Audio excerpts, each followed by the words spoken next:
जितनी साजिशों को रचने का कार्य करेंगे हम लोग उतना मजबूत होके बाहर निकलेंगे और अपने आप को ताकतवर बनाएंगे। जयराम जी, मनीष कश्यप को लेकर जो है अपने संगठन की तरफ से जो है हमेशा आज क्या प्रोग्राम होना था उसको लेकर जो है जगह जगह ज्ञापन सौंपा गया था, तो क्या उसका प्रोग्राम को स्थगित करने को लेकर क्यों इस तरह से किया गया? वो आरोप लगा रहे हैं आप पे। आपको भी मालूम है तमिलनाडु से किस प्रकार से लोग भ्रमित करते हैं, किस प्रकार से गलत डेटा के साथ अपना यूट्यूब पे वीडियो बनाते हैं, ये आपको भी मालूम है।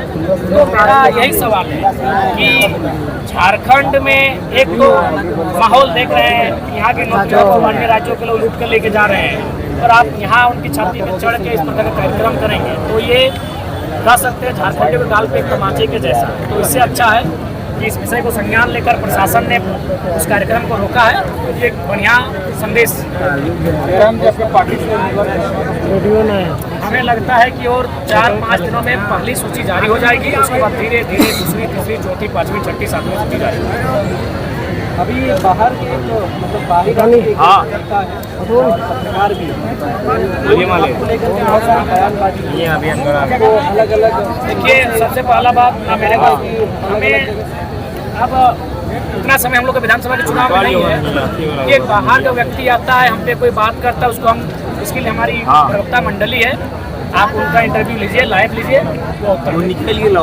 आरोप प्रत्यारोप लगातार लग रहे हैं दादा आपके। आरोप प्रत्यारोप इसलिए लगाया जाता है कि उनको लगता है कि जरा मात तो कहीं उलझा के रख देना, अब वहाँ रहेंगे नहीं। 2 महीने का समय है, 2 महीने में हमको पूरा 81 विधानसभा को कम से कम एक बार टच करना है। हम उसी मिशन के साथ निकल चुके हैं। जैसे सीजीएल का एग्जाम होता है उस बीच जो है इंटरनेट सेवा को बंद कर दिया जाता है, पहली बार ऐसा हुआ है कि किसी भी एग्जाम होता है और इस तरह का हुआ, क्या लगता है? सरकार को शंका है, इसका मतलब सरकार को शंका है कि पेपर लीक हो चुका है या पेपर को हम लोगों ने बेचा है, अब वो व्हाट्सएप ग्रुप में कहीं वायरल ना हो, इसलिए। यानी अगर सरकार ने इंटरनेट को बंद किया है तो सरकार को अपने खुद के कार्य प्रणाली पर शंका है। तभी विधानसभा में किस तरह का कैंडिडेट आप देना चाहेंगे, क्या मुद्दा रह रहा है? देखिए, मुद्दा एक होता है स्टेट लेवल का, एक मुद्दा होता है उस क्षेत्र का और एक मुद्दा होता है गांव-गांव का। तो इन तीनों मुद्दों को, तमाम मुद्दों को हम लोग एक बिंदु में, एक माले में भिगो कर यहाँ के प्रत्याशी का नाम की घोषणा करेंगे। हर एक जगह यही होगा। लगातार 10 दिन का समय देते हैं कि अगले 10 दिनों में हम लोग कुछ प्रत्याशियों के नाम घोषणा करेंगे, लेकिन अभी तक एक भी प्रत्याशी का नाम घोषणा नहीं हुआ। सबसे पहली बात है, नई पार्टी है, बस निकला थी सबकी नजर हम पर है, हमारे प्रत्याशियों पर, तो इसलिए हम लोग को कदम ठोक के रखना है। और हम लोग अभी समन्वय समिति की बैठक चल रही है, उनको समझाया बुझाया जा रहा है। जयराम जी, एक बड़ी सवाल संजय मेहता ने सवाल का उत्तर दिया जा चुका है और इस पे सवाल हमसे उस दिन की जगह सबसे पहले उनको बधाई, वो फले फूले जीवन में बहुत आगे बढ़े, लेकिन इस सवाल का उत्तर हम उस दिन देंगे जब वो अपने संगठन के बाद चुनाव लड़ेंगे और 8.5 लाख वोटों की पार्टी ले आएगी। तो हम लोग 8.5 लाख वोट लाए हैं, तो हम लोग अपना उन पे तभी हम लोग बात करेंगे जब वो 8.5 लाख वोट ले करेंगे। बिल्कुल सही बात।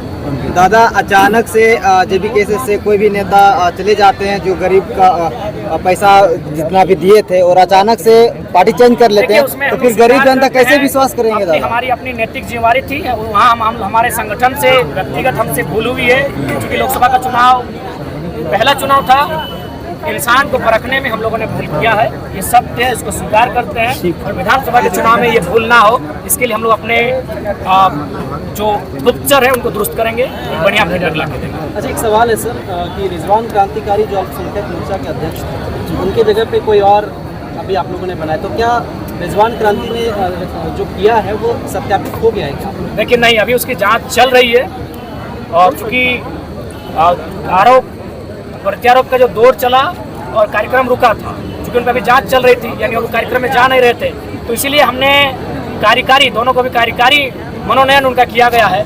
जांच की रिपोर्ट जैसे आएगी और उस रिपोर्ट में जो भी तथ्य और बिंदु सामने आएंगे उसके बाद हम लोग एक निष्कर्ष पे पहुँचेंगे। ऐसी उम्मीद है कि वह कहीं ना कहीं वो संलिप्त ना हो, हम लोग ऐसी आशा और अपेक्षा करते हैं। जयराम महतो का और एक आया हुआ है कि चाइना से कहीं आपका फंडिंग हो रहा है क्या? ठीक है, तो आप हमारे अकाउंट नंबर को ले लीजिए, जो नया अकाउंट, चूँकि जो भी प्रत्याशी हैं उनको नया अकाउंट चुनाव के समय बनाना पड़ता है, 10 दिन के, मतलब लेटेस्ट नया। जांचिए आप, इमीडिएट काम है। और कोई सवाल? दादा फर्स्ट आप एक डुमरी लोग कर चुके हैं, तो दूसरा विधानसभा आप लोग कब तक लोग करेगा? देखिए, चूंकि सरकार बनाने के लिए 41 सीट चाहिए, लेकिन शुरुआत 1 से होती है और JLKM का 1 नंबर का सीट डुमरी है। तो पार्टी का ये संदेश था कि 1 नंबर की सीट पर पार्टी के केंद्र अध्यक्ष को ही लड़ना चाहिए। 41 बाद में पहले आप 1 से शुरुआत करेंगे। और JLKM की अगर बात कही जाए तो पूरे 46 विधानसभा हम लोग, चूंकि लोकसभा 8 था लेकिन विधानसभा 46 आता है, और नंबर 1 कौन था? डुमरी। तो इसीलिए हमारे संगठन का, बुद्धिजीवियों का, तमाम जो राजनीति को सूझबूझ रखने वाले लोगों की ये राय थी कि नंबर 1 सीट पर पार्टी के नंबर 1 लीडर यानी केंद्र अध्यक्ष को लड़ना चाहिए। इसीलिए आप जाइए डुमरी के रणभूमि में। चलिए, बहुत धन्यवाद। सर और कुछ मीडिया बंधु, दूसरा सीट आप बोले नहीं, दूसरा सीट कहाँ से? दूसरा सीट टुंडी, बेरमो, गोमिया, मांडू, इनमें से हो सकता है। और उसके बाद जब हम लोग आकलन करेंगे परिस्थितियों का, उसके बाद ही निर्णय लेंगे। आपके जो डिजिटल मीडिया के जो साथी है उनके मतलब खरीदने का प्रयास किया जा रहा है, तो इसका लेकर आप क्या कहना चाहेंगे? उत्तम जी, शाम का समय है, लोग सुबह और शाम में एक आस्था रखते हैं, क्योंकि हम लोग अपने घर में मड़ोली देते हैं, एक सुबह भी देते हैं, शाम को भी देते हैं। कम से कम अपना घर में एक दिया दिखाते हैं। एक हमारी माताएं, हमारी बहनें, हमारी दिल घर की महिलाएं। आप ईमानदारी से बोलिए कि आपको प्रलोभन आया था कि नहीं चारों तरफ मीडिया चल रहा है? बस हाँ या ना बोलिए, हम नहीं पूछ रहे। आया था। आप इतने बोलिए। आया था। देखिए, 1,25,000 सब्सक्राइबर यानी मायने है आज के डेट में। शाम का समय है, उत्तम जी स्वयं स्वीकार कर रहे हैं। इनका चैनल का नाम है झारखंड माइंस नंबर 1। इनको अभी प्रलोभन आया था, जो भी पैकेज है 3 लाख, 4 लाख, 5 लाख। हम नाम नहीं जानना चाहते थे कि प्रलोभन किसने दिया।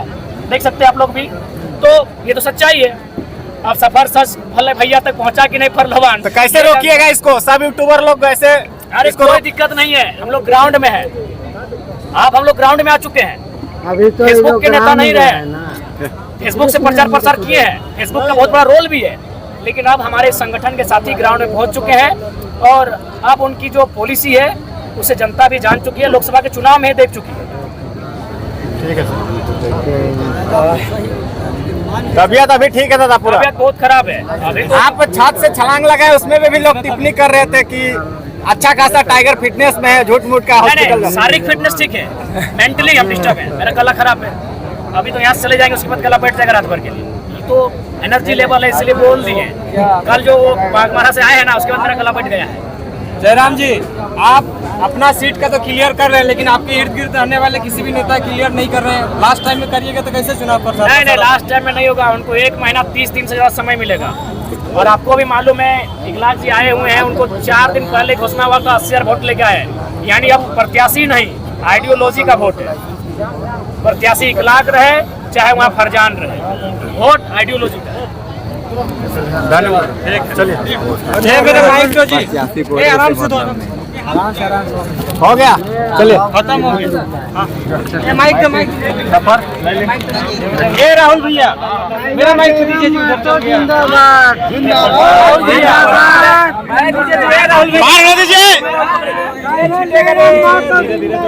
जिंदाबाद।